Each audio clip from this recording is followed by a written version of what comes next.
टोपीवाले काका तुम्ही नाचताना चला, शिरवळच्या बाया बायांनो जागराला या या, शिरवळच्या बाया बायांनो जागराला या या, जागराला या तुम्ही जागराला या या, जागराला या तुम्ही जागराला या या, हो रे हो रे हो.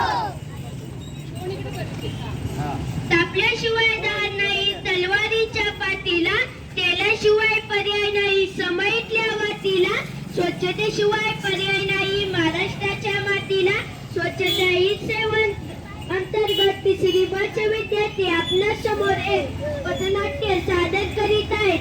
जागर स्वच्छतेचा तुमच्या आमच्या हिताचा, जागर स्वच्छतेचा तुमच्या आमच्या हिताचा, सुंदरान मांडल ग सुंदरान मांडल, सुंदरान मांडल ग सुंदरान मांडल, हो रे हो रे हो. एका माझ्या दारात कचरा टाकला, तू माझ्या दारात टाकलास म्हणून नाही, तू आधी टाकला नाही, तू आधी टाकलास. थांबा, काय झालंय? कचराच ना तो टाकला. एवढ्याशा कचऱ्यासाठी तुम्ही कशाला भांडताय?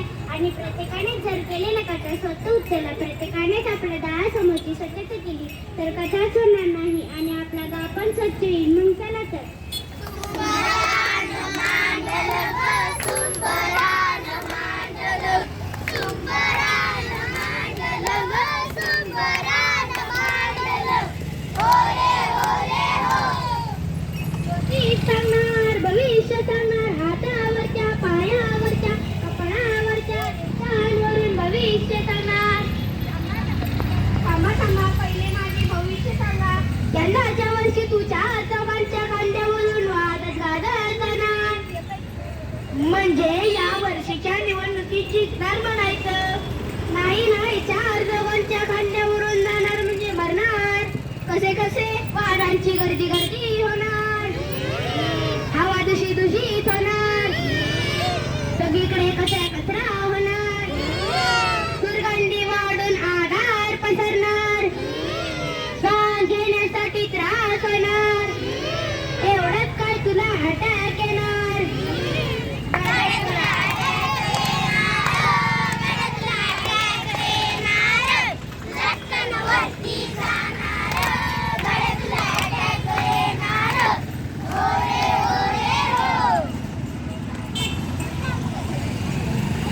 मंडळी बसा बसा, ऐका. आज आपल्याकडे सरपंच तयार आहेत. आपल्याशी काहीतरी बोलायचं त्यांना, ते ऐका. राम राम मंडळी. राम राम. यंदाच्या वर्षी भंडाऱ्याचं नियोजन कोणी केलं?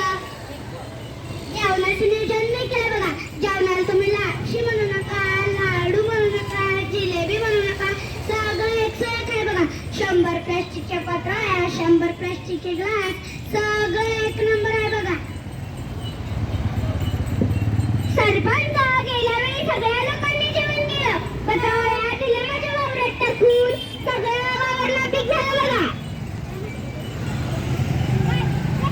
ओ, या बरोबर बोलतायत. मागच्या वर्षी माझी दुभती गाय मेली ना पत्रावळ्या खाऊन. अहो सरपंच ताई, पण यावर उपाय काय? सरपंच ताई, यावर एक रामबाण उपाय आहे बघा.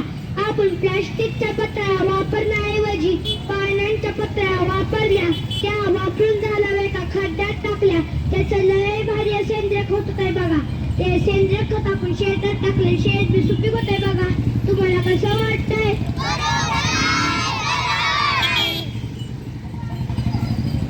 हो, मला सुद्धा शाळेत शिकवलं होतं. कचरा प्रदूषण कमी करण्यासाठी कचऱ्याचे वर्गीकरण करायला हवे. ओला व सुका कचरा वेगवेगळा केला पाहिजे. 3R20चा वापर केला पाहिजे. 3R म्हणजे 1. रिड्यूस कमी वापरणे, 2. रियूज पुनर्वापर, 3. रिसायकल पुनर्चक्रीकरण. अगं जरा उलगडून सांगशील का नाही?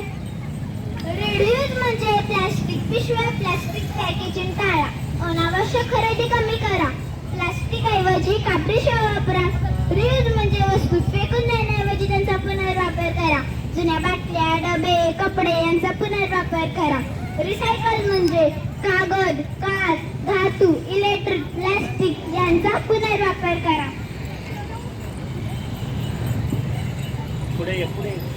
आणि हो, कचरा कचरा गाडीतच टाका आणि इतरांनाही प्रवृत्त करा. कचरा जाळणे टाळा. कचरा गावाचे नैसर्गिक सौंदर्य नष्ट करतो, त्यामुळे त्याची योग्य विल्हेवाट लावण्यासाठी आपण सर्वांनीच प्रयत्न करूया. सरपंच नाही, आपला गाव स्वच्छ गाव सुंदर गाव अभियानात आता नंबर मिळवणारच. चला आज आपण एक शपथ घेऊया.